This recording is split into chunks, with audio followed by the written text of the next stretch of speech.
Là, vous avez la transposition des gros vaisseaux classiques chez un nouveau-né. Habituellement, donc, on est en situs solitus auriculaire. Ici, c'est l'oreillette droite avec ses muscles pectinés et l'orifice de la veine cave inférieure, la tricuspide, et ici le foramen ovale, enfin le foramen ovale, l'ex-foramen ovale, puisque cet enfant a une manœuvre de Rashkind. Et vous voyez donc la déchirure complète du septum interauriculaire qui permet un large shunt. Donc ça, c'est le septum primum, ce que les anténatalistes appellent la membrane de Vieux-Sens. Et chez le nouveau-né, c'est encore très, très fin, ce qui permet sa déchirure par le ballon. Donc de l'autre côté, l'oreillette gauche avec les veines pulmonaires. Les ventricules, le ventricule droit de morphologie droite est à droite. Et vous reconnaissez le conus ici et la bande septale avec son Y, avec même un double Y, ce qui est un peu piégeant. Et ici le muscle papillaire du conus, la tricuspide. Et de l'autre côté, le ventricule gauche avec une continuité mitro-pulmonaire du coup. Mais si vous regardez les ventricules, ils sont d'anatomie normale. À une exception près quand même, c'est que le septum, au lieu de s'incurver vers la gauche dans sa partie supérieure, au niveau de l'infundibulum du ventricule droit, dans la transposition, comme il n'y a pas du tout de rotation de l'aorte et de la voie d'éjection, dans la transposition, le septum est tout droit. Et donc, ce qui n'est pas normal, c'est les vaisseaux, c'est-à-dire qu'ici, au-dessus du ventricule droit, on a la valve aortique et l'aorte. Et vous voyez les coronaires, les ossia coronaires, qui maintenant naissent des sinus de Valsalva postérieurs et non plus antérieurs comme dans un cœur normal, si bien que le sinus non coronaire, c'est l'antérieur, et qu'on a une coronaire droite en position postéro-droite et une coronaire gauche en position postéro-gauche. Ça, c'est le type A ou le type 1 de la classification de Marie-Lannelongue. C'est pareil, c'est 60% des transports. Donc, conus sous-aortique, et ici, continuité mitro-pulmonaire, sans interposition de muscles. Et des vaisseaux qui sont toujours parallèles, même si, c'est pour ça que je posais la question à Bertrand ce matin, on a l'illusion, je pense, parfois en échographie anténatale que les vaisseaux se croisent, mais franchement, quand on regarde les cœurs, ils sont quasiment toujours parallèles. Il y a une exception à ça. Cet enfant-là a eu un switch artériel, donc il faut, là c'est la néo-artère pulmonaire au-dessus du ventricule gauche, et ici la néo-aorte, vous voyez qu'il y a de la chirurgie. Donc, si vous remettez les choses à leur place, pardon, ici c'est ça, c'est la néo-aorte qui sort du ventricule gauche. Et la néo-artère pulmonaire est au-dessus du ventricule droit. Et là, vous voyez que mes voies d'éjection se croisent totalement. Parce qu'en fait, si vous essayez de regarder le cœur tel qu'il était avant le switch, l'aorte était ici. L'artère pulmonaire était ici. C'est donc une transposition S, D, comme les autres. Mais les vaisseaux sont en L transposition et non plus en D transposition, ce qui est vraiment extrêmement rare. Mais dans ce cas-là, c'est les voies d'éjection. Ce sont les voies d'éjection qui se croisent. Si vous regardez les vaisseaux, ils sont strictement parallèles après. Mais je ne pense pas que ça rende compte de la fréquence des pièges en anténatal. C'est beaucoup trop rare pour ça. Et à part ça, vous voyez le conus ex sous-aortique et la continuité mitro-ex-pulmonaire. Les vaisseaux sont entièrement bizarres. Autre anomalie associée qu'on a vue ce matin, c'est la juxtaposition gauche des auricules. Donc l'auricule droit, qui normalement est à droite du massif artériel, ici est resté à gauche, à droite de l'auricule de morphologie gauche. Vous remarquez quand même que quand on a une juxtaposition gauche des auricules, les deux auricules se ressemblent. Ils sont tous les deux à base d'implantation étroite. Ils ressemblent à des auricules gauches. Donc l'auricule droit ici, on va regarder où il est. Donc on ouvre, on retourne le cœur. L'oreillette située à droite reçoit la veine cave inférieure. C'est donc l'oreillette de morphologie droite, ce qui est confirmé par les muscles pectinés. Et donc quand on regarde le septum interauriculaire, on va le voir ici. Vous voyez là que je passe dans le foramen ovale. Ici, c'est le septum primum. Et donc, quand on va faire le Rashkind, on passe par la veine cave inférieure. On arrive là, on tourne la sonde comme ça. Et normalement, on arrive dans le foramen ovale. Mais là, si on continue un peu trop loin, on rentre dans cette cavité qui est l'orifice, l'abouchement de l'auricule droit. Donc vous voyez le risque en fait de la manœuvre de Rashkind en cas de juxtaposition gauche des auricules. C'est vraiment la même orientation de la sonde, mais un petit peu trop en avant. Néanmoins, c'est une oreillette droite en position droite. C'est toujours un situs solitus. Donc la juxtaposition des auricules se rencontre toujours dans des vaisseaux mal posés. Les transpositions, mais aussi les VDDI, les VGDI et les malpositions anatomiquement corrigées des gros vaisseaux. Pour la gauche. Pour la gauche, ce qui n'est pas le cas du tout pour la droite. Ouais, pour la juxtaposition droite, les vaisseaux sont normaux posés en général et on a plutôt des CAV, des genres phallo, mais pas d'anomalies aussi complexes. Donc je vous remontre juste le ventricule droit, le conus sous-aortique, le ventricule gauche et la continuité mitropulmonaire. On va parler des anomalies coronaires. En fait, on va les voir au fur et à mesure selon les spécimens, mais juste pour vous montrer, avant qu'on voit les formes anatomiques diverses, les malformations associées, un enfant qui a eu un switch dans les temps héroïques, c'est-à-dire dans les années 85-86, quelque part par là, Marilyn Long. Ici, vous avez le néoculopulmonaire avec un grand patch de péricarde. Et puis, donc ici, c'est la néo-aorte au-dessus du ventricule gauche. On voit la reposition coronaire droite.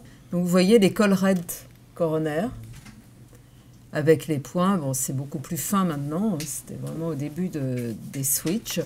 Et vous voyez ici cet orifice coronaire qui est très beau, c'est-à-dire qu'il est circulaire, qu'il est large et qu'il est à distance des points de la collerette, des sutures de la collerette.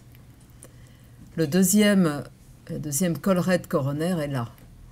Et là, on cherche l'ostium et en fait, c'est cette petite fente ici, avec un espèce de repli un peu épais qui masque l'orifice coronaire. Et vraiment une fente. Alors si on pousse un peu ça, si on met la sonde dedans, c'est perméable et on arrive à l'élargir, mais c'est totalement anormal. En particulier parce qu'il y a un des points qui a accroché l'ostium de la coronaire. Et si on regarde à l'extérieur, les coronaires, normalement, quand on repositionne une coronaire, c'est comme sur un cœur normal, c'est-à-dire que la coronaire est posée sur le cœur et puis qu'elle pénètre dans l'aorte. Il n'y a pas d'étirement, c'est posé sur la surface du myocarde.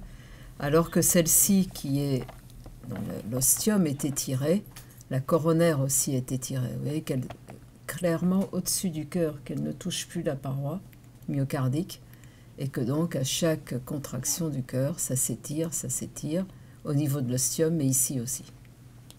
Et ce sont probablement les mécanismes de ces morts subites d'origine tardive chez les nourrissons.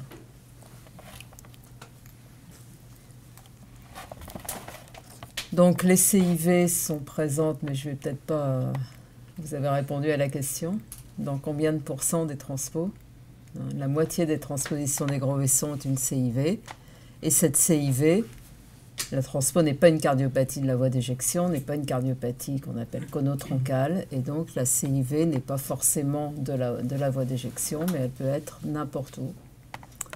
Un des 4 types anatomiques de CIV. Alors, il y a peut-être 3 localisations selon par où le chirurgien regarde, mais en fait, il y a bien 4 types anatomiques. Donc ici, vous avez le ventricule droit avec ses repères habituels, le Y de la bande septale et le muscle papillaire du conus, ici, le feuillet antérieur de la tricuspide. Et au-dessus, on a l'aorte avec des orifices coronaires, là encore en position, le droit et le gauche en position normale. Et là, vous voyez une CIV qui n'est pas de la voie d'éjection parce qu'elle n'est pas située entre les deux branches du Y de la bande septale ici, qui est juste en dessous et qui est une CIV périmembraneuse. Et on va le confirmer du côté ventriculaire gauche avec cette CIV qui est à l'aplomb. Alors c'est plus les commissures coronaires et non coronaires puisque là on a affaire à l'artère pulmonaire, mais elle est en position de septum membraneux. On voit d'ailleurs un petit morceau résiduel de septum membraneux. Et surtout, il faudra avoir l'échographie à côté, mais quand vous faites un grand axe, et aussi un petit axe d'ailleurs, c'est ce que Bertrand disait ce matin, vous avez une continuité septo-artérielle. Il n'y a pas de malalignement du vaisseau par rapport au reste du septum.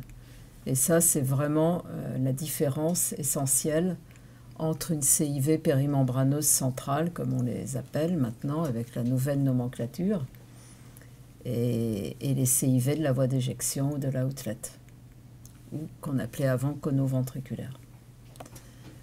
Donc on peut tout à fait les différencier l'une de l'autre en échographie, et le dire au chirurgien, même s'il fait semblant de dire que ça ne l'intéresse pas.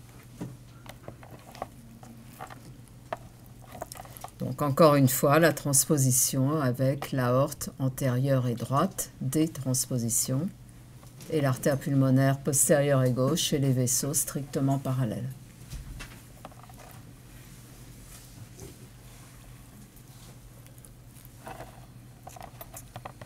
Ventricule droit, aorte toujours. Ventricule gauche, artère pulmonaire, ici, vaisseau parallèle. La bande septale, avec la branche antérieure du Y, la branche postérieure du Y. On voit deux CIV, qui cette fois sont des CIV musculaires trabéculés. Le septum membraneux étant là, la voie d'éjection, le Y de la bande septale avec le septum conal étant ici. Ce sont des CIV musculaires trabéculés. Une qui est antérieure et une qui est plutôt moyenne.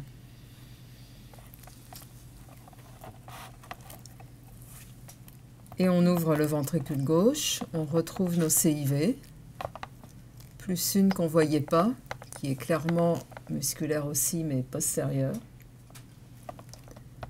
Les autres sont ici, et puis un tout petit peu plus haut, je crois. Et là, vous avez la mitrale, avec la fameuse clefte de la voie d'éjection dont on a parlé ce matin, qui est dirigée vers la voie d'éjection, vers la sortie du ventricule gauche, avec ce feuillet antérieur de la mitrale qui est en deux parties. Et ça, contrairement aux clefts de CAV qui sont totalement perpendiculaires au septum, puisqu'il y a une valve commune.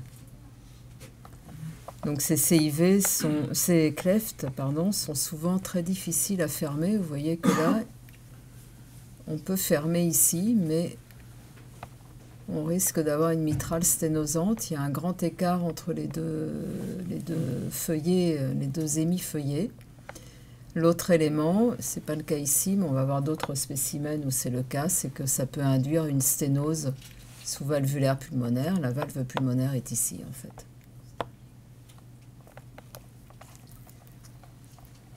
Alors, ça peut se retrouver associé à des CIV, mais là, ces CIV ne sont pas du tout de la voie d'éjection, ou même sans CIV.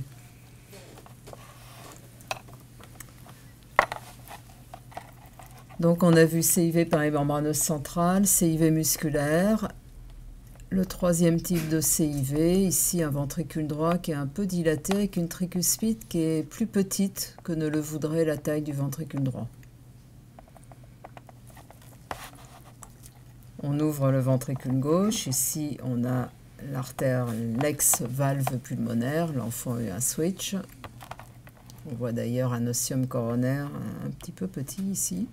C'est peut-être pour ça qu'il est là. Là, vous avez la mitrale. Et ici, du tissu valvulaire, en plus de cette mitrale, qui est donc la tricuspide qui est passée à travers cette CIV.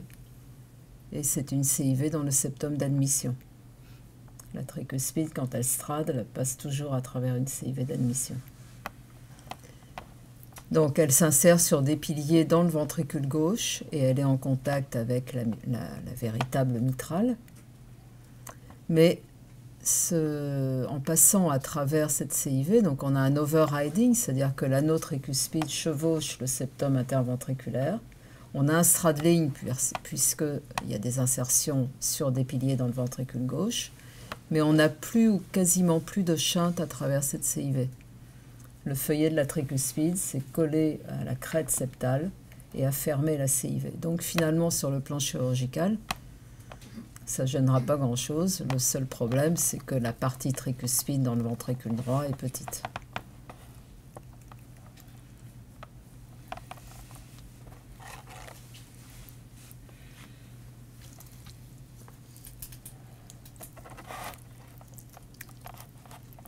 Ventricule droit, aorte. Ventricule gauche, artère pulmonaire. Et là, à nouveau, une fente. Mais si vous comparez à la précédente, et on peut les regarder côte à côte,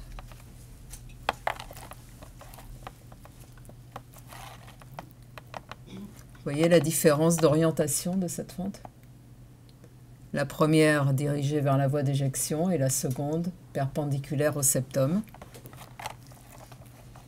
avec une toute petite CIV ici, qui est dans le septum d'admission, donc une CIV qu'on pourrait appeler de type CAV, et de fait, c'est une fente mitrale de type CAV. Et si on pouvait faire une coupe 4 cavités, c'est difficile sur le cœur, sans me détruire totalement, mais je pense qu'on trouverait en tout cas deux valves au même niveau, c'est-à-dire une jonction auriculo-ventriculaire commune, alors qu'il n'y a pas d'ostium primum. C'est un CAV de forme partielle qui comporte une CIV d'admission et donc une valve gauche à 3 feuillets. Donc, encore une fois, on peut trouver n'importe quel type de CIV associé aux transpositions des gros vaisseaux.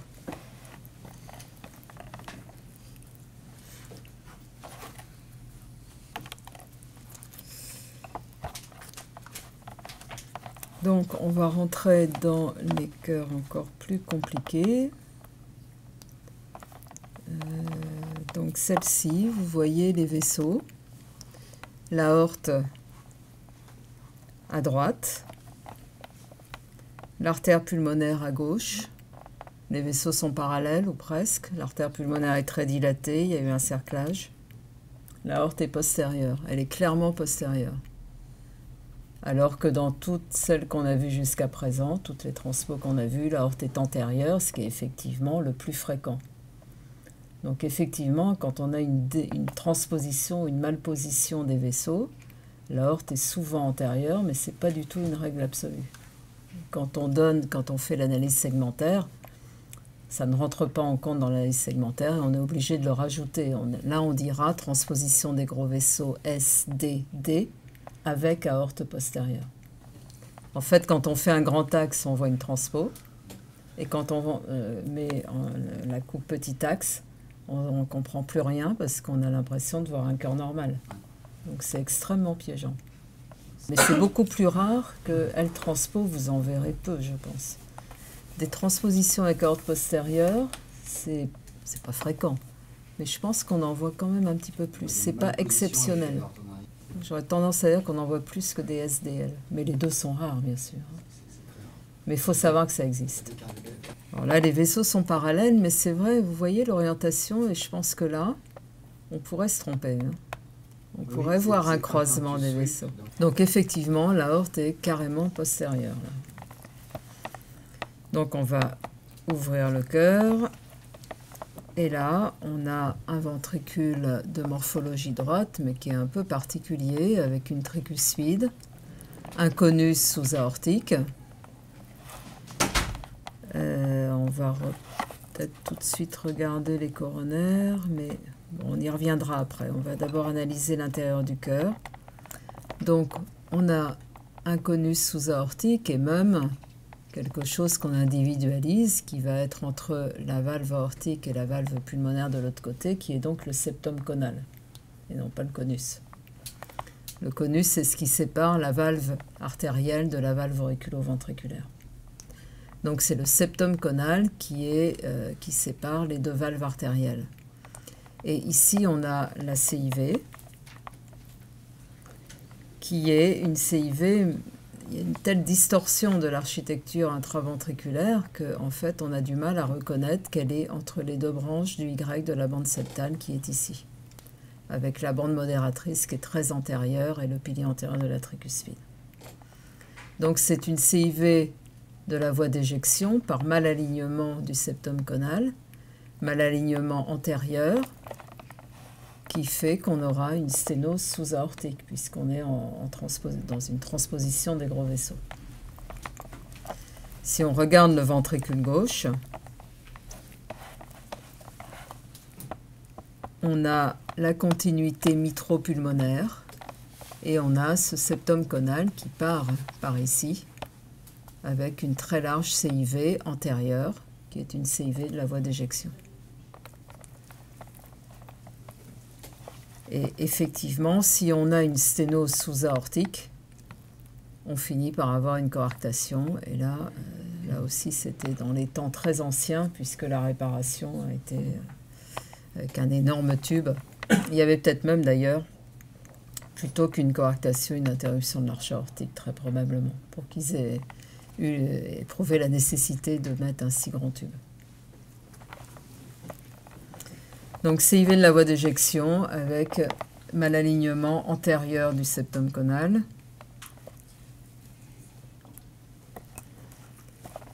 Et donc transposition CIV, coarctation de l'aorte ou interruption de l'arche, avec une discongruence importante entre la taille des deux vaisseaux.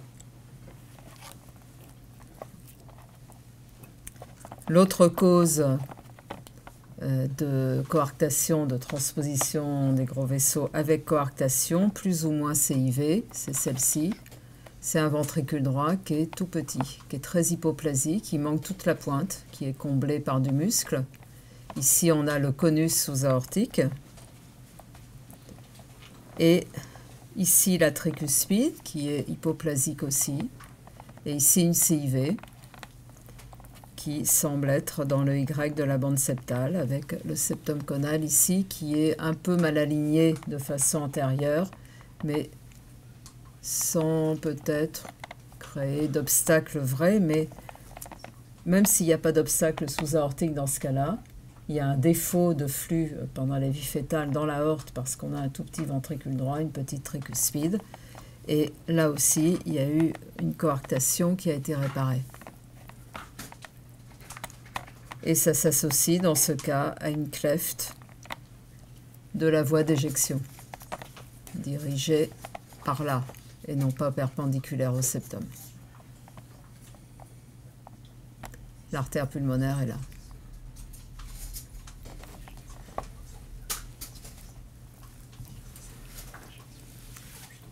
On n'a pas regardé l'anatomie coronaire de celui-là avec l'aorte postérieure.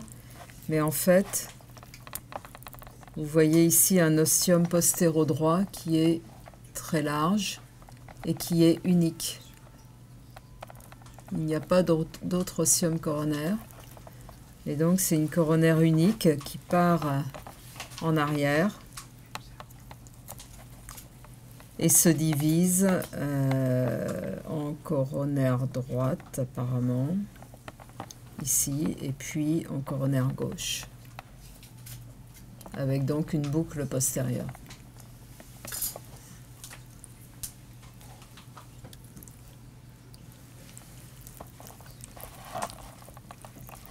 Donc Donc là, un gros cœur avec deux vaisseaux parallèles, l'artère pulmonaire, l'aorte, des vaisseaux côte à côte, l'aorte à droite,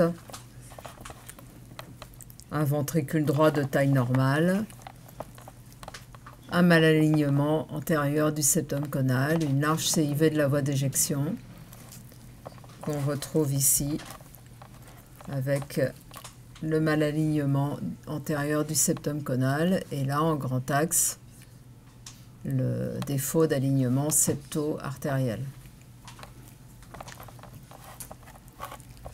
Et quand on regarde les vaisseaux, il n'y a pas eu de tube, mais on voit l'interruption de l'arche avec le canal artériel qui alimente l'aorte descendante.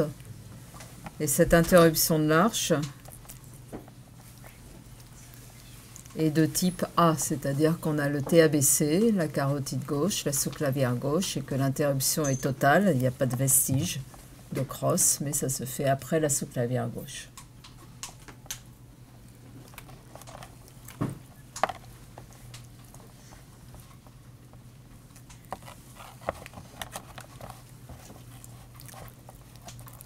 Toujours les vaisseaux parallèles, aorte antérieure et droite, artère pulmonaire postérieure et gauche,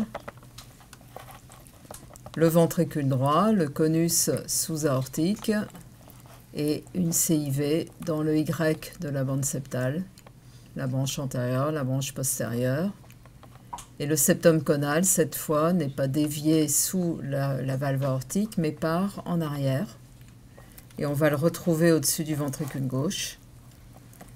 Et cette fois sous la valve pulmonaire. Et on a un malalignement postérieur du septum conal avec le reste du septum. Et donc une sténose sous-valvulaire pulmonaire avec ici une bicuspidie valvulaire pulmonaire. Un peu comme dans un cœur normal, à l'inverse, on aurait une tétralogie de Fallot finalement, avec la déviation du septum conal qui entraîne la bicuspidie valvulaire pulmonaire. Dans la transposition des gros vaisseaux, on a les mêmes mécanismes, mais en miroir.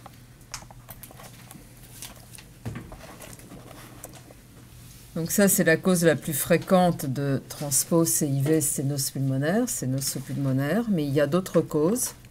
Là, donc transposition, mais après switch. La mitrale, une CIV de la voie d'éjection, une petite déviation postérieure du septum conal qui est fibreux, et à partir de ce septum conal fibreux, s'est développée une véritable membrane circonférentielle dans le ventricule, dans la voie d'éjection ventriculaire gauche, qui est une membrane du coup sous-pulmonaire. On en a vu une ce matin, Eman en a montré une.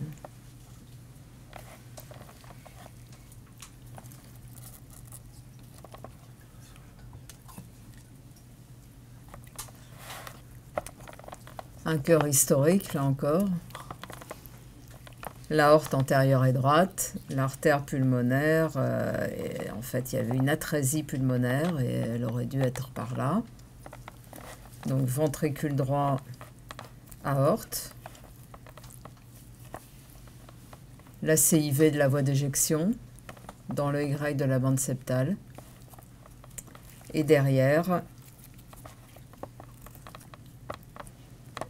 un mécanisme assez complexe parce qu'on a à la fois une fente mitrale de la voie d'éjection et puis du tissu valvulaire, là, comme une espèce de membrane sous la valve pulmonaire qui était atrétique mais qui a été un peu abîmée par mes prédécesseurs, je pense.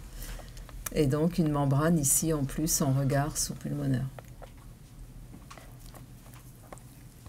Et donc, à l'époque, ils ont fait un tube, ils ont mis un tube entre le ventricule gauche, l'apex du ventricule gauche, et la bifurcation ou le tronc pulmonaire.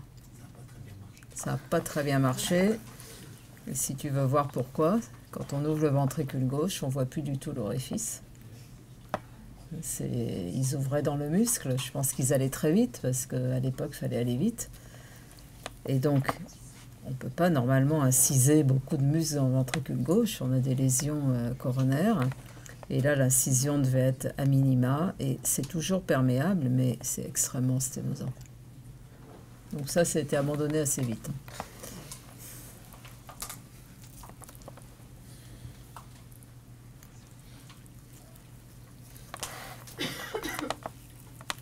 Et on va terminer par vraiment les lésions les plus complexes. Donc là, on est toujours, j'aurais pu vous montrer un cœur, une transpan situs inversus, mais on est toujours en situs solitus, en déloupe. Ventricule droit, aorte. Ventricule gauche, artère pulmonaire avec un cerclage. Vaisseau parallèle. Et là, l'aorte est moins postérieure que tout à l'heure, mais elle est quand même postérieure par rapport à l'artère pulmonaire. Donc, c'est une transposition des gros vaisseaux avec aorte postérieure. Ici, une coronaire droite naissant de l'ostium gauche avec une boucle antérieure. Et comme c'est joli, je ne l'ai pas coupé. Et l'autre coronaire va donner, c'est la coronaire gauche qui sort normalement et se distribue en IVA et circonflexe. Donc tout à l'heure, la transposition des gros vaisseaux avec aorte postérieure avait un conus, je ne sais plus où elle est là, avait un conus sous-aortique et une continuité mitro-pulmonaire. Encore que, non, pas du tout, ça me semblait bizarre aussi. On n'a pas regardé ça vraiment tout à l'heure, mais si vous regardez la valve mitrale et la valve pulmonaire, on a un deuxième conus en dessous. Et c'est très logique que les transpositions avec aorte postérieure aient un conus bilatéral le plus souvent. Parce que dans un cœur normal, la rotation de l'aorte fait que l'aorte est postérieure, mais l'artère pulmonaire est clairement au-dessus à cause du conus sous-pulmonaire. Dans une transposition, c'est l'inverse. Le conus est sous-aortique, l'aorte est en avant, l'artère pulmonaire est en arrière.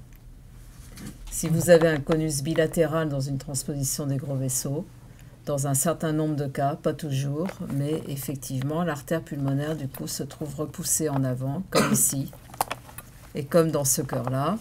On ouvre le ventricule droit et on a un volumineux conus sous-aortique,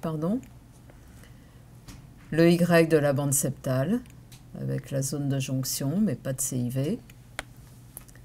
La tricuspide. On devine une énorme CIV ici. Et du côté ventriculaire gauche, un très volumineux conus sous-pulmonaire, en continuité avec un muscle de Moulart qui sépare la mitrale de la paroi antérieure du ventricule gauche.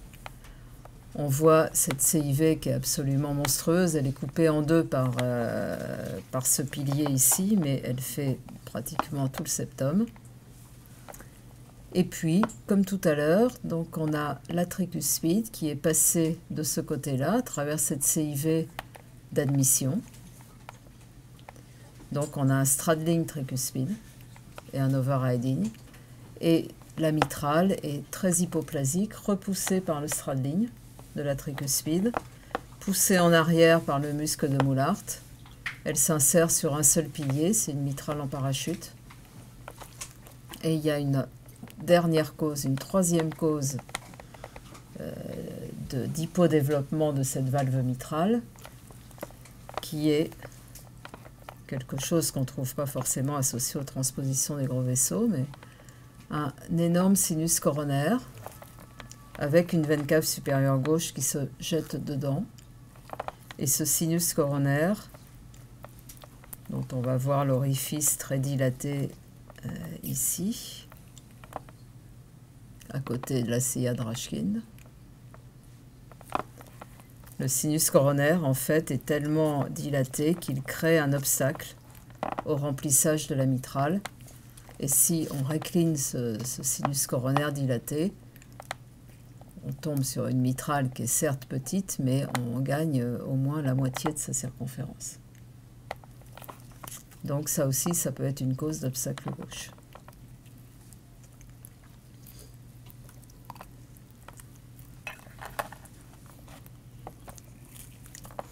Switch artériel, donc ça c'était l'aorte, antérieure et droite. L'artère pulmonaire était postérieure et gauche. Il y a Pas d'anomalie coronaire, ça c'est la coronaire droite. Mais c'est difficile à dire parce qu'on a eu une reposition coronaire, a priori c'était normal. Ventricule droit, donc ex-aorte.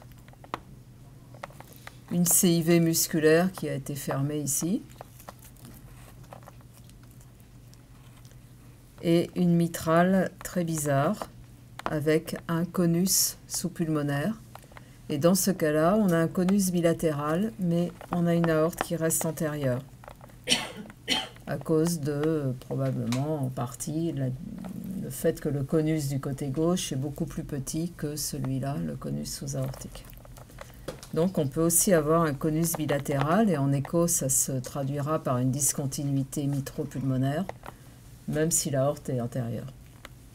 Et cette mitrale est très particulière parce qu'elle s'insère, au lieu d'être dans cet axe-là, elle est comme ça, avec un des piliers qui s'insère sur le septum et l'autre qui s'insère ici.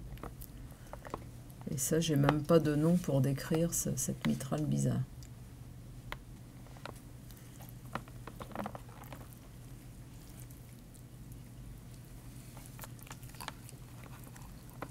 Et dernier cœur, donc VD aorte, CIV de la voie d'éjection entre les deux branches du Y, le septum conal qui part en fuite par là,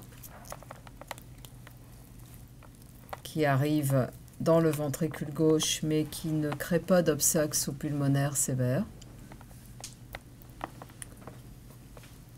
Et donc la mitrale, et là encore, on a un conus bilatéral.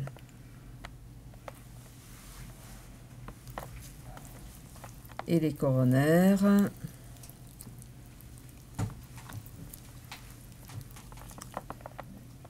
Un ostium postéro-gauche qui donne la coronaire gauche, ou la circonflexe, je crois, isolément ici.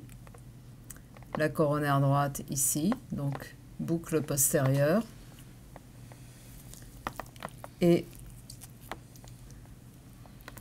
l'IVA, qui naît aussi de la coronaire gauche, mais un rameau coronaire ici, qui est un rameau infondibulaire, qui naît juste là, mais qui ne cravate pas entièrement la voie d'éjection sous-aortique. Donc une coronaire quasi unique.